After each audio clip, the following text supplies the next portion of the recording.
वो हेल में पहुंच गया था। वहाँ डीमंस जॉन के पीछे पड़ जाते हैं।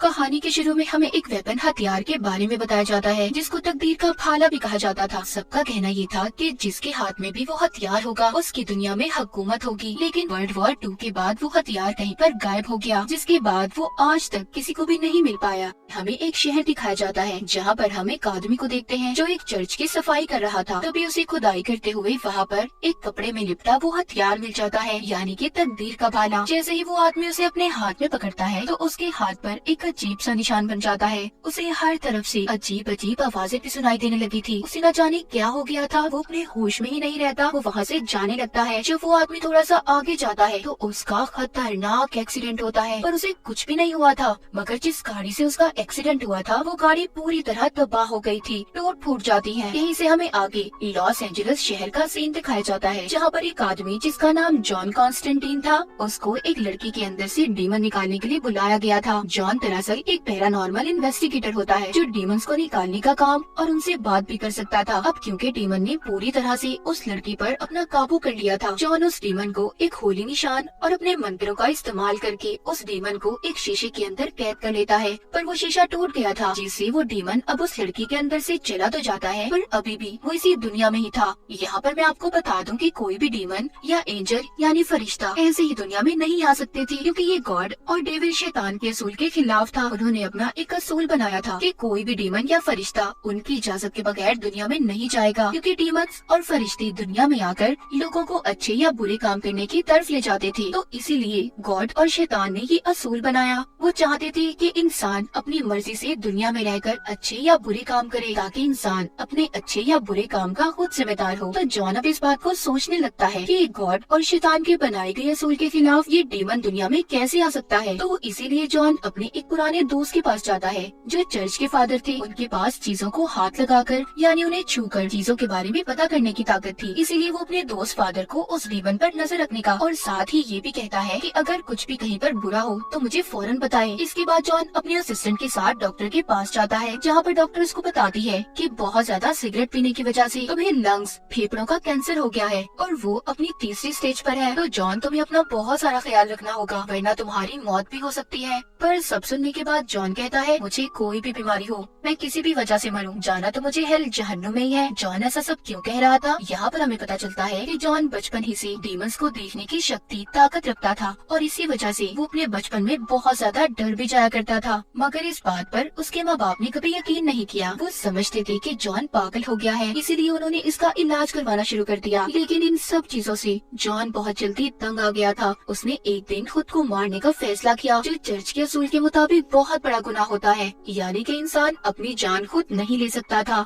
सिर्फ गॉड के पास ही ये हक है। और ऐसा करने वाला इंसान सीधा नर्क यानी जहन्नुम में ही जाएगा। और जॉन की आत्मा भी नर्क में गई थी, पर तभी डॉक्टर्स ने उसे बिजली के झटके दिए और किसी तरह से उसकी जान को बचा लिया। वो जिंदा तो हो गया, पर जॉन ने खुद को मारने का जो गुनाह किया था, अब जॉन जब भी मरेगा वो हेल यानी नर्क में ही जाएगा। इस एक्सीडेंट के बाद जॉन ने अपने अंदर की ताकतों को जाना और दुनिया में रहकर इंसानों के अंदर से डीमंस को निकालने का काम शुरू कर दिया, ताकि वो दुनिया में रहकर अच्छे काम करे, लोगों की जान बचाए। पर जॉन के बच जाने का शैतान को बहुत दुख था, तभी उसने ये कसम खाई थी कि जॉन जब भी मरेगा उसे शैतान लेने खुद दुनिया में आएगा। इसके बाद दिखाया जाता है कि जॉन एक चर्च में जाता है, जहाँ पर वो एक फीमेल फरिश्ते से मिलता है। वो फरिश्ता गॉड के करीब थी। जॉन उससे कहता है कि अब उसकी सोल आत्मा को गॉड माफ कर दे, क्योंकि अब तो वो अच्छे काम कर रहा है। फिर फरिश्ता कहती है कि तुम्हारा मकसद सिर्फ अच्छे काम करके जन्नत में जाना है, तुम अभी भी एक खुदगर्ज इंसान हो जो सिर्फ अपना मकसद पूरा करने के लिए लोगों की जान को बचाता है। सब बातें जानने के बाद जॉन को गुस्सा आ गया था, वो वहाँ से चला जाता है।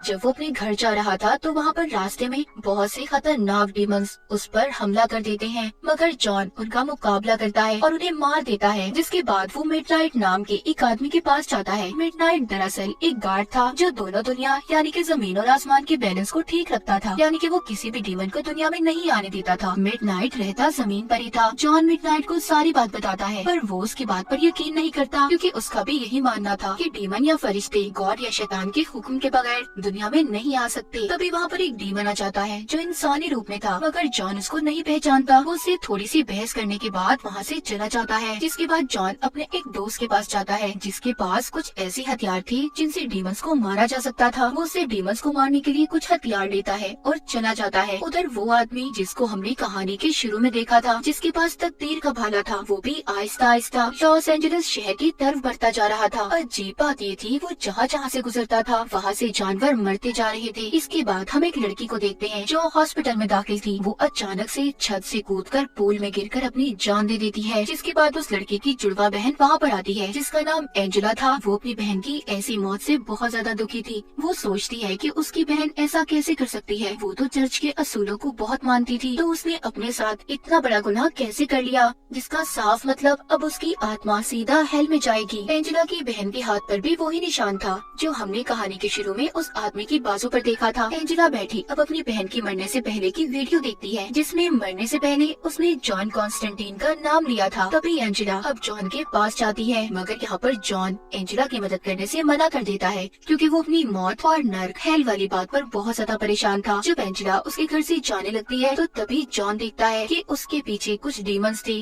जो एंजेला का पीछा कर रहे थे, इसलिए वो जल्दी से उसके पीछे जाता है और उसे उन डीमन से बचा लेता है। अब जॉन उसका साथ देने के लिए तैयार हो गया था। वो उसकी बहन की केस के बारे में भी जानने की कोशिश करता है। वो एक बिल्ली को हाथ में लेकर अपने पाँव को पानी में डालकर बैठ जाता है। ऐसा करने से वो हेल यानी नर्क में पहुंच गया था। वहाँ पर वो एंजेला की बहन की आत्मा से मिलता है। वो बताती है कि हाँ, मैंने खुद अपनी जान ली है, पर किस वजह से। इससे पहले वो बताती वहाँ नर्क के डीमंस जॉन के पीछे पड़ जाते हैं, जिस वजह से बिना बात जाने अब जॉन को वापस से दुनिया में आना पड़ता है। उधर फादर जो जॉन के दोस्त थे, उन्हें एंजेला की बहन से जुड़े कुछ सबूत मिलते हैं, तो वो हॉस्पिटल में एंजेला की बहन की लाश के पास जाते हैं। जो वो उसके बाजू पर निशान देखते हैं और जब वो उसकी बाजू को पकड़ते हैं तो उन्हें पता नहीं क्या हो गया था। वहीं पर वो तड़प तड़प कर मर जाते हैं। जब जॉन को फादर की मौत का पता चलता है तो वो वहाँ पर आता है, जहाँ पर वो देखता है कि फादर ने अपना हिफाजती लॉकेट पहना ही नहीं था, जिस वजह से उनकी बुरी ताकतों की वजह से मौत हो गई। तभी वो उनके हाथ की तरफ देखता है जिससे खून आ रहा था। गौर करने पर उसे पता चलता है कि वो कोई निशान बना हुआ है जिसको फादर ने ही मरने से पहले अपने हाथ पर बनाया था, वही निशान जो एंजेला की बहन की बाजू पर था। अब इसी निशान के बारे में जानने के लिए जॉन अपने उसी दोस्त को फोन करता है जिससे वो डीमंस को मारने के लिए हथियार लाया था। जॉन का दोस्त उस निशान के बारे में जानने के बाद ये बताता है कि ये निशान शैतान के बेटे का है, जो खाली नर्क में नहीं बल्कि पूरी दुनिया पर कब्जा करना चाहता है, जिसके लिए उसे दो काम करने होंगे। एक तो ऐसे इंसान की जान लेना जिसके पास दिमागी ताकतें हों,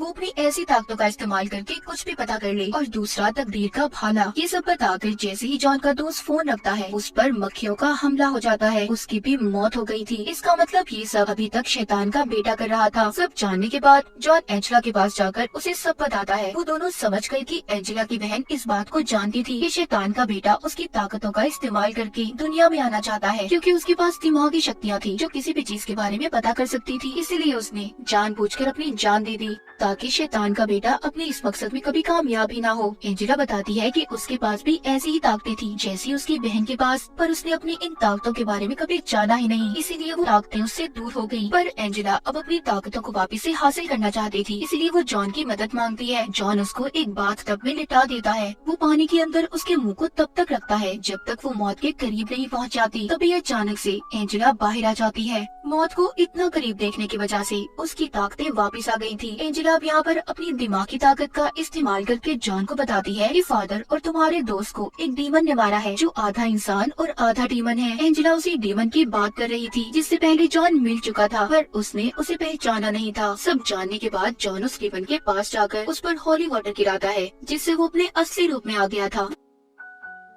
वो डीमन बताता है कि तुम शैतान के बेटे को दुनिया में आने से नहीं रोक सकती, क्योंकि तकदीर का भाला भी उस तक पहुंचने वाला है। अब शैतान का बेटा एंजेला की आत्मा को लेना चाहता था, क्योंकि उसे पता चल गया था कि एंजेला की ताकतें वापस आ गई हैं, जैसे उसकी बहन के अंदर थी। इसीलिए शैतान एंजेला का इस्तेमाल कर अब दुनिया में आना चाहता था। जब एंजेला जॉन के साथ थी तभी कोई काली शक्ति आकर एंजेला को जॉन के पास से ले जाती है। वो उसे बहुत बचाने की कोशिश करता है पर नहीं बचा पाता। ये सब होने के बाद जॉन अब मिडनाइट के पास जाता है और उन्हें हमें इस बात का यकीन दिलाता है कि आसमान और जमीन का बैलेंस खराब हो गया है। डीमंस हमारी जमीन पर आने लगे हैं और इन सब के पीछे शैतान के बेटे का हाथ है। सब जानने के बाद मिडनाइट जॉन को एक कुर्सी देता है जिस पर बैठकर उसे भाले की सारी सच्चाई का पता चल गया था और वो ये भी पता कर लेता है कि इस वक्त एंजेला कहाँ पर है। जॉन अपने असिस्टेंट को भी अपने साथ ले जाता है। दूसरी तरफ एंजेला उसी पूल में थी जहाँ पर उसकी बहन ने छलांग लगाकर अपनी जान दी थी। तभी वहाँ पर एक आदमी आता है जो बहुत अजीब लग रहा था। एंजेला उस पर गोलियां चलाती है पर उसे कुछ भी नहीं होता और उसने एंजेला को पकड़ लिया था। जहाँ पर एंजेला थी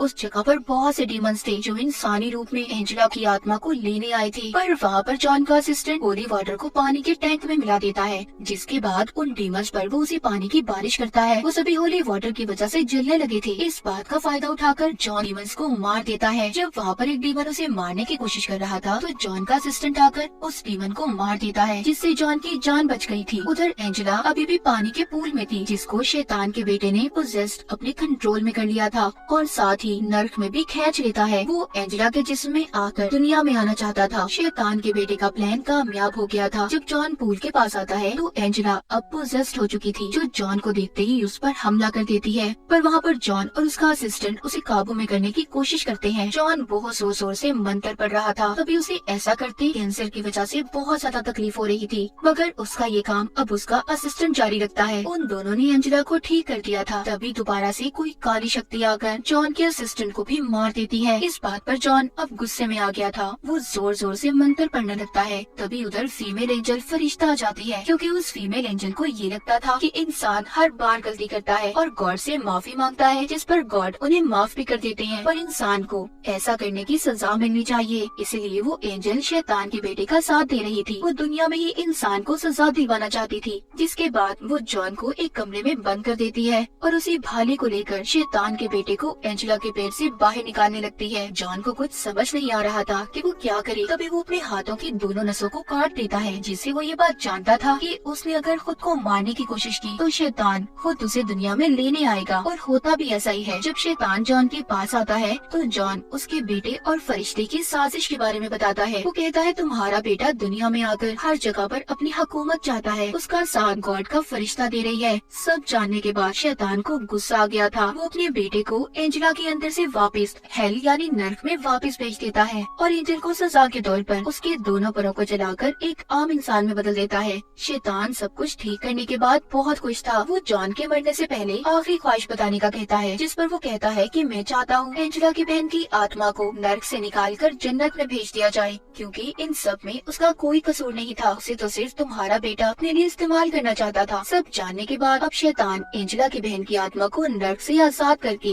जन्नत में भेज देता है, जिसके बाद वो जॉन को खींचकर नर्क दोज़ख में ले जाने लगता है। तभी जॉन की लाश अटक जाती है। उसके लिए जन्नत के दरवाजे खोल दिए गए थे, क्योंकि जॉन ने बिना किसी गर्ज के एंजेला की बहन की आत्मा को जन्नत में भिजवाया था। इसी अच्छी नियत की वजह से उसके लिए भी जन्नत के दरवाजे खोल दिए गए थे। इस बात पर शैतान को बहुत गुस्सा आता है। वो जॉन के कैंसर को खत्म करके उसे लंबी जिंदगी की बद्दुआ देता है और कहता है तुम दोबारा से दुनिया में अपनी जिंदगी शुरू करोगे। जब तुम अपनी इस जिंदगी में गुनाह करके मरोगे तो मैं तुम्हें लेने जरूर आऊंगा और तुम मेरे साथ ही हेल नर्क में जाओगे। ये सब कहने के बाद शैतान वापस अपनी दुनिया में चला गया था और जॉन अपनी दुनिया में सिगरेट को पीते हुए बुझा देता है। बाद में वो एंजेला के पास जाकर उस तकदीर के भाले को छुपाने का कहता है, ताकि उसका दोबारा कोई गलत इस्तेमाल ना कर सके। वो अपने असिस्टेंट की कब्र पर भी जाता है, जहाँ पर वो उसकी आत्मा को अपने सामने फरिश्ते के रूप में आसमान पर उड़ता हुआ देखता है। जॉन को अपनी जिंदगी का मकसद समझ आ गया था कि बस अच्छे काम करने हैं, जिसके बदले उसे जन्नत मिलेगी। तो हमेशा अपनी जिंदगी में अच्छे काम करें। इसी मैसेज के साथ ही कहानी यहीं पर खत्म हो जाती।